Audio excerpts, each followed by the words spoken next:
But as always, we're going to start with our Lego life stories. So we're just quick discussion about how we've got on with Lego this week, whether we bought anything, built anything, stored anything away. So Jamie, we'll go straight to you. How's your week in Lego been? So Lego-wise, it's been a bit of a mixed bag. So I've been doing a little bit of fake Lego recently, as I'm sure many of you have seen on my TikTok channel. So the old fun hole, which we all love. We all love fun hole. So I finished off the steampunk train station. So that's now currently on display. That's been filmed. That's on YouTube now. So I've done the big review for that. In terms for Lego content, I've been looking into some new minifigures, been building on the Frog collection. So Kermit, the minifigure, has just arrived at my UK address, Awesome. along with Throg from the Marvel series Marvel minifigure series. So I've got about 5 frogs left to collect, and then I've got every Lego frog that Lego have done. But unfortunately, the ones that I've got to collect now are the rare ones. So step by step, I will collect them all. But yeah, I've got like the trans green, silver, I think it's the magenta one from the not the bonsai set, the orchid set, and a few others still to go. So that's been my week, mainly collecting frogs and building fake Lego. Amazing. So anyone listening, if you have any of those frogs, make sure to get in touch with Jamie, because I'm sure he'll very gladly take them off your hands. I will pay for them. I don't expect them for free. I will send you money for them. Bricklink doesn't work here in Bulgaria, so I'm relying on my UK and US fan base and friends to kind of help me out with that one. So amazing. Link in the bio. I'll let you know what I need. I'm hoping someone has some sort of plaque prepared for you for when you complete your set. I've got some pieces ready to build like a throne for frogs. That's what I'm planning to make eventually. So amazing. Okay, so we'll move on to you, Josh.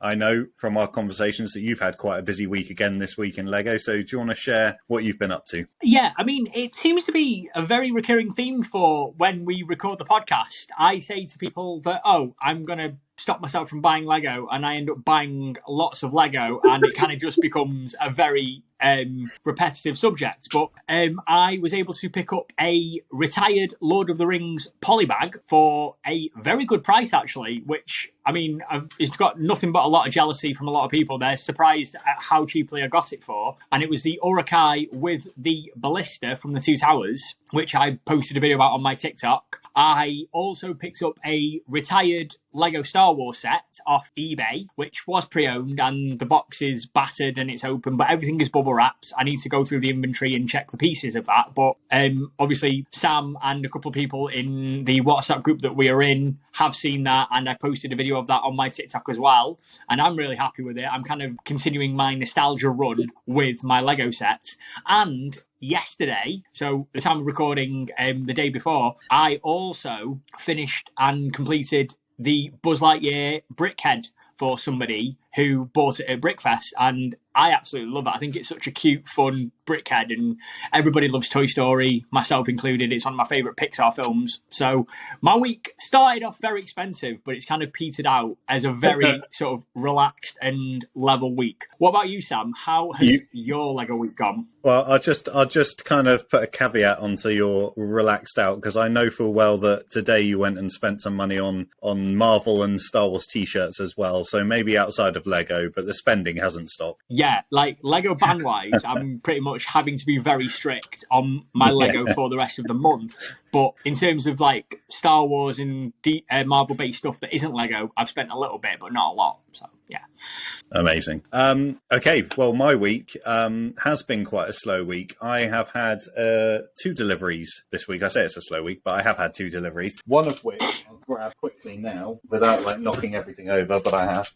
Because I forgot that I was going to talk about this. Leave that there. But my scarf arrived in time for the World Cup, my Lego football scarf, which I'm very excited about. Everybody needs a scarf for the winter. So I've got my Lego scarf, which is very nice. But it also came along with a pick-a-brick order. So I have been building a couple of things that I've mentioned on the pod, but one of the things that I have been building is sort of UCS size Anakin's pod racer. and so I've been working quite hard on that, and I needed a few pieces, lots of repetitive pieces to kind of fill out different parts of it. And the best place to get that was Pick-a-Brick. So I managed to get a Pick-a-Brick order and got my scarf through as well. So I've done little bits onto the Pod Racer, but not a lot this week. I think at the end of last week, I just built Namor's throne. I think we mentioned that last week on the pod. So I haven't really built anything else this week. It's sort of collecting pieces ready to finish off some builds that I've been working on. Nice. And the scarf, well, that's a VIP gift that you exchange for points, right? Yeah, so you can, I think it's quite expensive actually. So normally I use my VIP points for trips to Legoland and things. You get I think it's like 4,000 points and you get a day at Legoland. And I think this was like 3,000 points. So if you kind of equate the cost of a Legoland trip, it's a very expensive scarf. But I thought I'd pick it up in time for the World Cup. Yeah, Josh very is fitting. saying, It's very fitting, Sam. So, like you say, and I mean, and it's a very good conversation piece. You can just be there and it's like, oh, where'd you get that scarf from? Funny you should mention that, and then you can just kind of like use it as a really good in for a topic of conversation, mate. So fair enough. Everyone's favourite topic of conversation, Lego VIP. Everybody's into it. As soon as I talk to anyone at work or anyone outside of our kind of online circle about Lego, I think people kind of zone out a little bit, and that's the end. Yeah, that's why we do this. At least we get an hour a week to discuss it. Okay, so people that just yeah. So those are our Lego life stories.